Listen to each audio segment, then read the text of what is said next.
Wesh les frérots, j'espère que vous allez bien les gars, nouvelle vidéo avant-match Leganés Barcelone les gars, je suis très content de vous retrouver les frérots après une semaine de Ligue des Champions extraordinaire, une défaite du Real, une victoire écrasante de Barcelone les frérots, très content de vous retrouver. En tout cas les gars, j'espère que vous allez bien, que votre famille tout se porte bien. Je voulais vous dire les gars, merci énormément pour les dernières vidéos que j'ai fait, pour les vues, les likes, les abonnements, etc. Franchement merci beaucoup les gars. Durant cet avant-match les gars, on va regarder un petit peu mon pronostic, ma composition idéale, le contexte du match, les derniers résultats de Leganés. Donc du coup les gars, on est parti, let's go.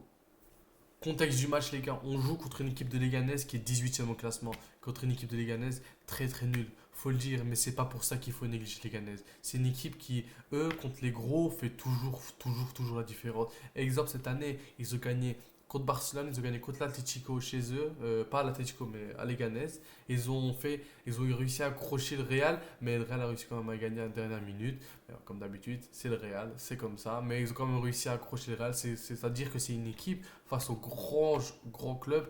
Ils sont toujours présents. Et en plus, les Ganaises, ils sont 18e, les gars, de gros légables en ce moment. Donc, ils vont se donner à fond pour essayer de gratter quelques petites places pour éviter la relégation. Maintenant, il faudra faire attention parce que c'est pas une équipe à sous-estimer. Comme je dis, c'est une équipe contre les gros, ça marche bien. Mais après, normalement, si tu prends ce match au sérieux, tranquille, avec une composition pas mal, ça devrait normalement aller fonctionner. Tu devrais normalement t'imposer parce que les 3 points sont obligatoires. Tu as juste 4 points d'avance sur le Real. La semaine passée, tu as fait un match un peu frustrant, je veux dire un peu frustrant face à Betis. On n'a pas su profiter de la défaite du Real. Mais voilà, on est là pour se rattraper. On espère prendre les 3 points demain, les gars.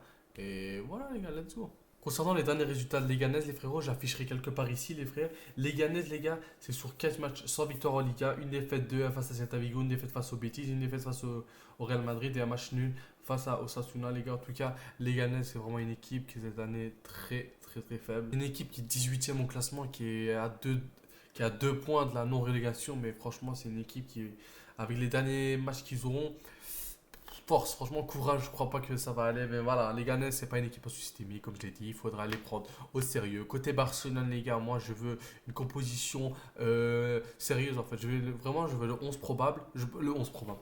Je veux le 11 type. Allez, 11 type avec deux trois petits changements parce que tu as quand même le match à Dortmund mercredi, pardon, même si tu as quand même gagné 4-0 au match aller, il faut quand même le prendre au sérieux.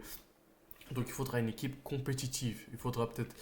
Pour moi, la vérité dans ce match-là, tu dois mettre ton équipe type avec deux trois petits changements. Et face à Dortmund, mardi, faire tourner un petit peu. Parce que face à Dortmund, sans faire le malin, sans faire. En, tout en restant humble, hein, ça devrait passer 4-0 face à Dortmund faible. Pour moi, tu peux faire reposer des cadres face à Dortmund pour histoire de reprendre directement la Liga en forme parce qu'on a bien vu qu'il y avait de la fatigue de temps en temps durant les matchs, etc. Mais c'est rien de grave parce qu'on arrive quand même à gérer les matchs, à réussir nos matchs, à marquer, à gagner, etc. Cet avant-match, les gars, pas de grand chose à dire sur les Ganettes parce que je vais pas mentir, c'est pas une équipe que je regarde, c'est une équipe franchement. Ah, c'est les Ganettes, ils ont quand même réussi à gagner contre nous cette année chez nous, donc j'espère qu'on aura à cœur de nous venger, franchement, de les bien nous venger, aller là-bas, leur mettre 3 4 5 buts.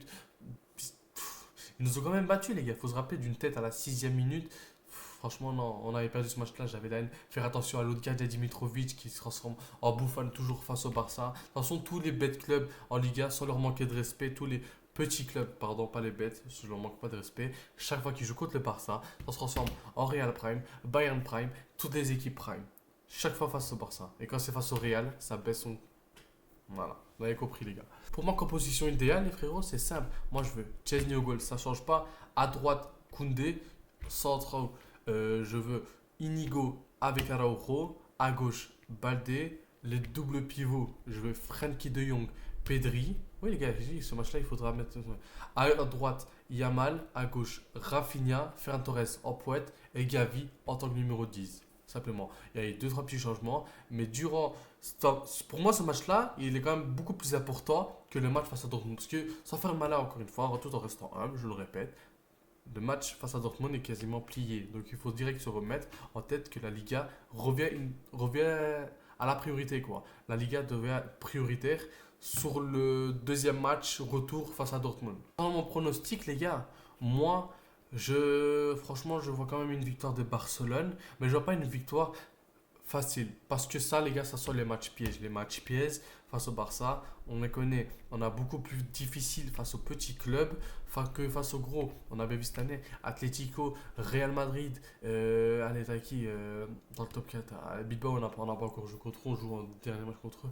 Vous avez compris, on a plus facile contre les grosses que contre les petites. Ça, on l'a vu. Carrément, cette année, cette année, dans les équipes relégables, tu as Valladolid, Las Palmas, Leganés. Et dans les trois relégables, tu as deux équipes contre qui tu as déjà perdu cette année. Las Palmas chez toi, tu as réussi à gagner chez eux. Et Leganés chez toi, et on verra ce qui va se passer demain. Simplement. Donc, moi, les gars, contre Groupe, je ne vois pas une victoire de Barcelone 0-2. 0-2, 0-3. Donc, un match vraiment serré. Pour ceux qui me disent ouais, que 0-3, c'est pas serré, c'est serré. C'est serré 0-3. Mais voilà, faire attention à ne pas prendre de but, faire attention à ne pas sous-estimer le match, à ne pas négliger ce match. C'est un match de Liga comme les autres. C'est un match où tu dois prendre les 3 points parce que le Real Madrid, eux, ils vont pas te lâcher. Ça, tu peux en être sûr. Donc voilà les gars, ça sera tout. Ça a été un petit avant-match les frères. En tout cas, merci beaucoup pour la force. N'hésitez pas à vous abonner, à liker, à commenter. Ça ferait énormément plaisir. Et je vous laisse les frérots. Ciao.